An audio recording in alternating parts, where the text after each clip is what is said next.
Salut à tous, bienvenue dans cette nouvelle vidéo. On va évoquer les dernières infos concernant le Paris Saint-Germain. Comme vous le savez, l'attaque est un problème au PSG. Lionel Messi est parti officiellement. Icardi va partir aussi peut-être cet été. Hugo Ekitike, on ne sait pas, mais pour l'instant, il n'a pas réellement le niveau pour jouer titulaire et attaquant au Paris Saint-Germain. Mbappé est sur le point de signer au Real Madrid. Neymar, il est en train de prendre plus de kilos que retrouver son talent. Donc au niveau attaque, l'année prochaine, ça va être compliqué. Qui va remplacer Lionel Messi? Qui va remplacer Kylian Mbappé? Qui va suppléer ou devancer des joueurs comme Neymar, Hugo Ekitike ou Mauro Icardi? L'attaque commence très clairement à décimer. Angel Di Maria n'a jamais vraiment été remplacé depuis son départ, très clairement. Et je suis sûr que Angel Di Maria aurait été supérieur cette saison qui vient de se passer à des Neymar, à des Hugo Ekitike, etc., etc. Très clairement. Donc maintenant, quoi qu'il en soit, on en avait déjà parlé, mais Paris accélère très clairement. Paris veut vendre le plus rapidement possible Kylian Mbappé à un prix très haut pour pouvoir vite remplacer Mbappé et en plus de ça, remplacer Lionel Messi. Et Paris a déjà des idées sur les futurs remplaçants. La priorité pour remplacer Kylian Mbappé serait Victor Osimhen, qui pour l'instant préfère la Première Ligue, mais les clubs de Première Ligue ne tapent pas vraiment à la porte de Naples et de Osimhen, sachant que malheureusement, Aurelio De Laurentiis, le président du Napoli, demande 180 millions d'euros. On dit que Paris est prêt à mettre entre 130 et 150 si jamais Mbappé est vendu sur Osimhen. Moi honnêtement je préférerais aller sur Harry Kane. Même si pour moi Harry Kane ça vaut pas 150 millions. Harry Kane ça vaut 70-80. Paris aurait laissé tomber très clairement la piste Bernardo Silva. City demande beaucoup trop d'argent et ça ne les vaut pas pour Bernardo Silva. Mais Paris pourrait utiliser Hakimi pour faire descendre le prix de Bernardo Silva. On parle d'un échange Bernardo Silva-Hakimi. Guardiola le veut. Paris est prêt à faire partir Hakimi. City est prêt à mettre le prix fort pour s'attacher les services du Marocain. Donc très clairement, Paris pourrait utiliser Hakimi dans l'opération Bernardo Silva. Alors Bernardo Silva pourrait remplacer Messi. Si Bernardo Silva venait à ne pas venir, Paris cible Sadio Mané, qui pourrait être une piste. Sadio Mané, dont il ne fait plus l'unanimité du côté du Bayern de Munich, qui a une nouvelle direction, qui veut repartir de zéro. Et le Bayern de Munich est prêt à brader Sadio Mané, qui serait disponible à 30 millions d'euros. Ça pourrait être une affaire. Mais surtout, Paris cible aussi Roberto Firmino, qui est libre de tout contrat. Alors on sait que l'Arabie Saoudite s'intéresse à tous les joueurs en ce moment. Et Firmino est une cible de l'Arabie Saoudite. Mais Firmino aimerait bien encore jouer une ou deux saisons la Ligue des Champions. Et ce serait vraiment une piste intéressante, Firmino au Paris Saint-Germain. Il serait libre de tout contrat, il serait complètement gratuit. Pour moi, ce serait mieux que Sadio Mané, même si Sadio Mané est un très très très bon joueur. Mais Firmino aussi est un très très bon joueur, ancien coéquipier de Sadio Mané. Et surtout, il est libre. Et Firmino aussi, comme Sadio Mané, c'est le genre de joueur qui ne rechigne pas à l'effort, qui donne tout sur le terrain, qui mouille le maillot. Et ça pourrait vraiment être intéressant, Roberto Firmino devant. Alors très clairement, si tu as Osimhen, Roberto Firmino, Sadio Mané, c'est déjà pas mal. Mais il y a d'autres pistes aussi à voir, très clairement. Qui pourrait remplacer un Hugo Ekitike, qui pourrait remplacer un Mauro Icardi. On parle aussi de Vlahovic, de la Juventus, dont Paris pourrait faire une offre dans les prochains jours. Ça pourrait être la piste la plus crédible.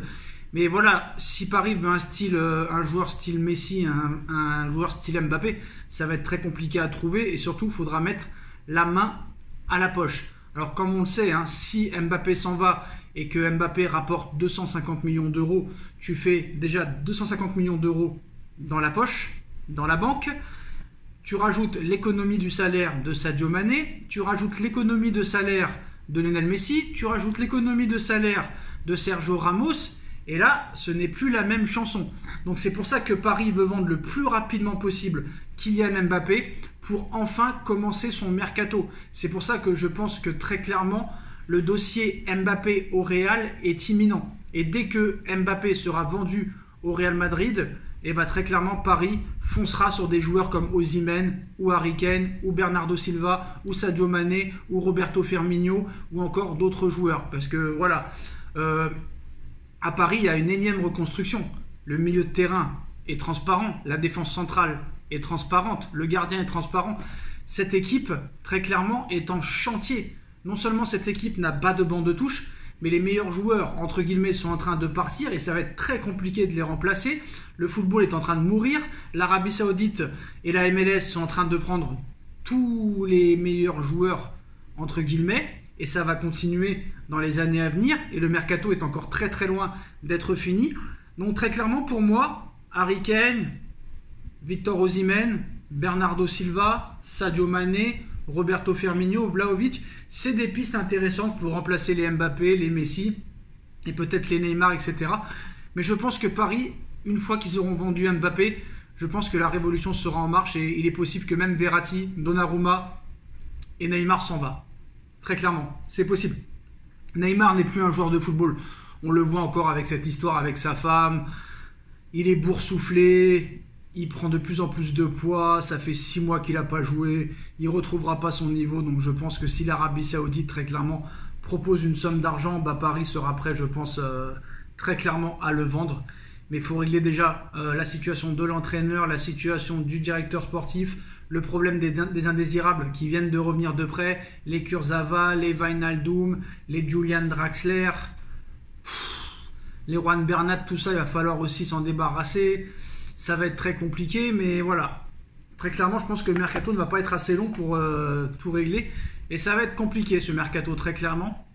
C'est pour ça que du côté de l'émir du Qatar, on se fixe encore une dizaine de jours pour pouvoir vendre Mbappé. Dans l'idéal, ce serait très clairement de vendre Mbappé avant la reprise. Ça risque quand même d'être compliqué vu que la reprise est programmée pour le 4 juillet. Mais comme vous le savez, là, à l'heure où on parle, il n'y a même pas de date fixée pour la reprise. L'actualité autour de Mbappé est toujours aussi grande, chaude, mais une dernière information, on risque encore de faire monter la température avec les négociations en cachette du clan Mbappé avec le Real Madrid. Les effets d'annonce effectués par le clan Mbappé dans la foulée de la fin de saison du PSG ont provoqué un tremblement de terre au sein du club de la capitale.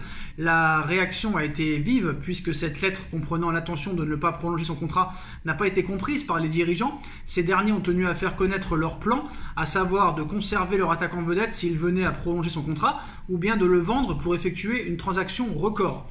Alors le Real se méfie de Mbappé mais négocie quand même. Alors 2 semaines après ce coup de semence signé Mbappé, qu'en est-il donc réellement de la situation alors que le PSG se dit prêt réellement à se séparer de son meilleur joueur à condition que cela débouche sur un énorme transfert? La situation continue d'évoluer vers un divorce qui se dessine doucement. La preuve, malgré ses annonces sur sa certitude qu'il sera toujours au PSG la saison prochaine et qu'il n'y ait aucun doute à ce sujet, Mbappé négocie actuellement avec le Real Madrid.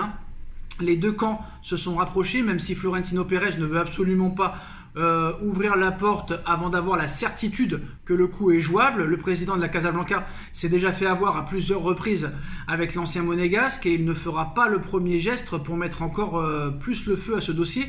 Cela n'empêche visiblement pas les discussions discrètes. On annonce donc un accord quasiment trouvé pour un futur contrat si jamais Mbappé va au Real Madrid avec un salaire très conséquent.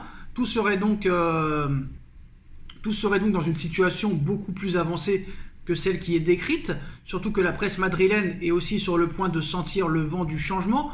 On a vu aussi que Bernabéu Digital, média local, il ne fait aucun doute que tout est mis en œuvre pour que Kylian Mbappé arrive à Madrid très rapidement et donc pas dans un an. Le départ de Karim Benzema aussi aura été un élément décisif pour obliger le Real Madrid à se bouger, même si c'est bien l'attaquant français qui a relancé la perspective d'un transfert avec sa lettre incendiaire.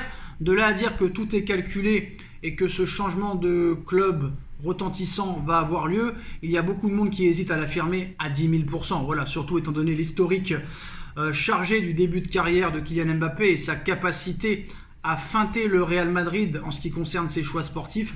Donc voilà les postos, voilà les dernières infos. Dites-moi en commentaire ce que vous en pensez, on like, on partage, on commente, on s'abonne et on se retrouve très vite pour une nouvelle vidéo. Tchuss.